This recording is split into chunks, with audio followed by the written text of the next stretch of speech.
everyone, it's Neve here in Tully Nurseries, and thanks again for the support at the moment with your orders. It's great to keep the show on the road. We're surrounded here by gorgeous Hebes, some of which we've bred ourselves, and this year we've introduced the Magic Colour series. As you can see, they're beautiful foliage colours. We've just added this one to the list. What's this one again, Natalie? Frozen Flame. Frozen Flame, sorry. We've also added Heartbreaker and Magic Summer, Magic Colour. So here you can see this is Heartbreaker. They've got the bee symbol in front. We've also got Maddie Brown, which is still showing lovely colour. Remember, these are outside. Frozen Flame, and behind that Joan Mac. So really nice contrasting foliage colours. We've rhubarb and custard.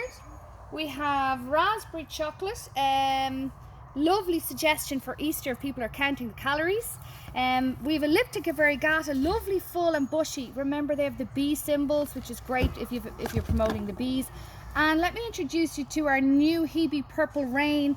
It's one of our new cocktail series of Hebes. So lots of interesting colours and lots of suggestions for your customers for their pots or for planting in the garden. So have a look at the Looking Good list. We're just about to launch our new web shop, so really excited about that. Have a great Easter, and I'll talk to you soon.